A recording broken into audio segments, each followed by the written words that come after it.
Marcos 8, capítulo 8. Naqueles dias, quando outra vez se reuniu grande multidão e não tendo eles o que comer, chamou Jesus os discípulos e lhes disse: Tenho compaixão desta gente, porque há 3 dias que permanece comigo e não tem o que comer.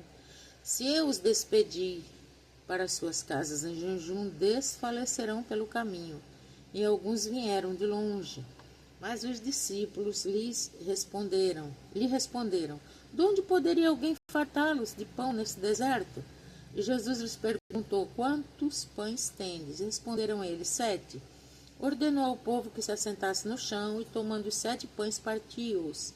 Após ter dado graças, e os deu aos discípulos para que estes distribuíssem, repartindo entre o povo.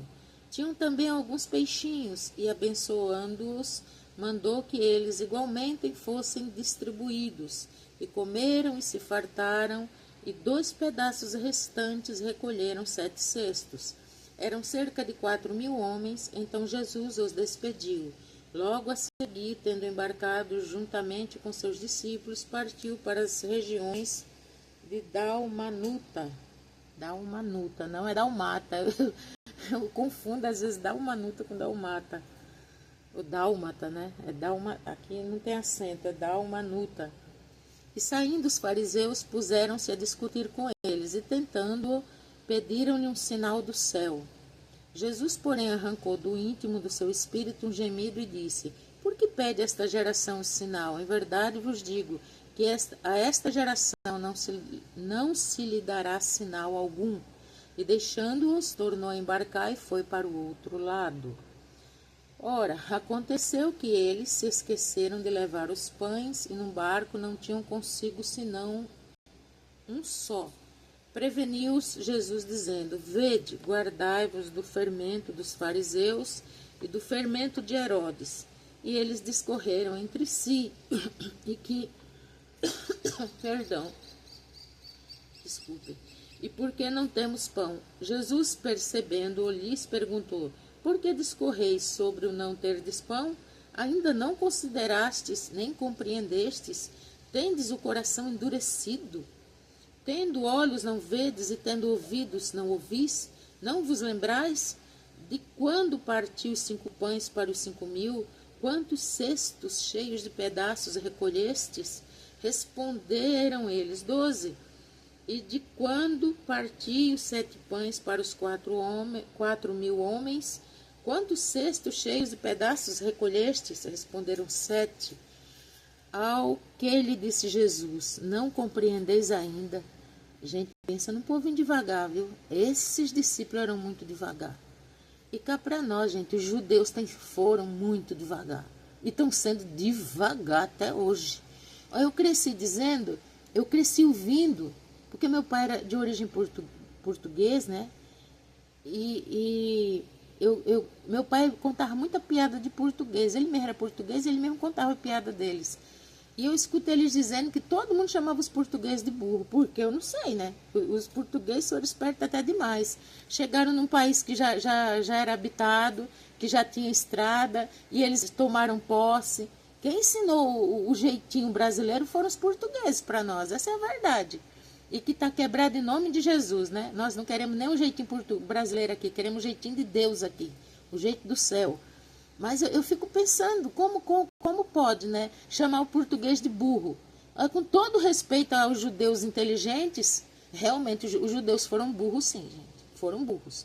Eu amo Jerusalém, eu amo Israel, mas eu não amo quem matou meu Cristo, eu não amo quem rejeita ele, eu não amo quem desrespeita Jesus. E esses discípulos aqui eram os melhores da época, gente, eram os mais antenados, os mais... né, que estavam numa vibe melhor, eram eles. E mesmo assim ainda era assim, eram lentos, lerdos, difícil de discipular. E olha, Jesus, que é Jesus, teve dificuldade. Pensa. Continuando, versículo 22 do capítulo 8. Então chegaram a Betsaida e lhe trouxeram um cego, rogando-lhe que o tocasse. Jesus, tomando o cego pela mão, levou-o para fora da aldeia, aplicando-lhe saliva aos olhos, impondo-lhe as mãos. Perguntou-lhe: vês alguma coisa? Este, recobrando a vista, respondeu: vejo os homens, porque como árvores os vejo andando. Então, novamente, lhe pôs as mãos nos olhos, e ele, passando a ver claramente, ficou restabelecido, e tudo distinguia de modo perfeito. E mandou Jesus embora para casa, recomendando-lhe: não entres na aldeia. Então Jesus e os seus discípulos partiram para as aldeias de Cesaré de Filipe. E no caminho perguntou-lhes: quem dize que os homens que sou eu? E responderam: João Batista, outro Elias, mais outros, alguns dos profetas. Então lhes perguntou: mas vós, quem dizeis que eu sou? E respondendo Pedro lhe disse: tu és o Cristo. Advertiu-os Jesus de que a ninguém dissesse tal coisa a seu respeito.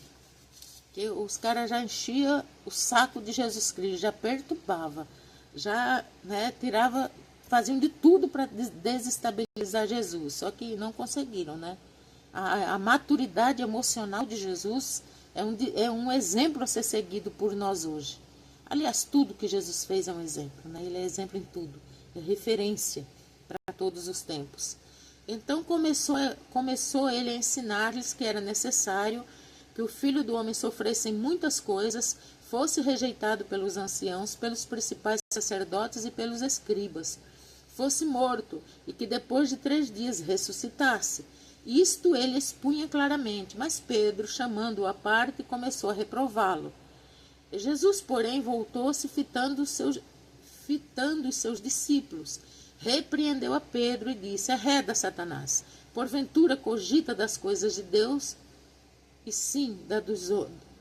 Por que não, perdão, errei aqui. Arreda, Satanás, porque não cogitas das coisas de Deus, e sim das coisas dos homens.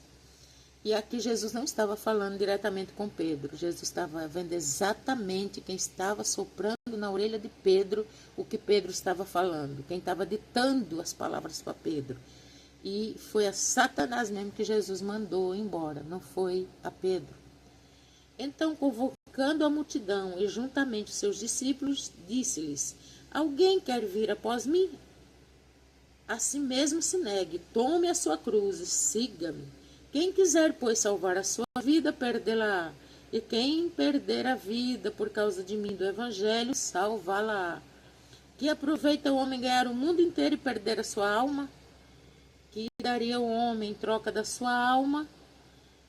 Porque qualquer que nesta geração adúltera e pecadora se envergonhar de mim e das minhas palavras, também o Filho do Homem se envergonhará dele, quando vier na glória de seu Pai com os seus santos anjos. Glória a Deus. É uma honra servir a Jesus Cristo. É uma honra declarar o nome de Yahushua, Yoshua, Cristo, ungido de Deus. É um privilégio poder ler a Bíblia abertamente, dizer: eu sou de Jesus. Eu amo essa palavra. Glória a Deus.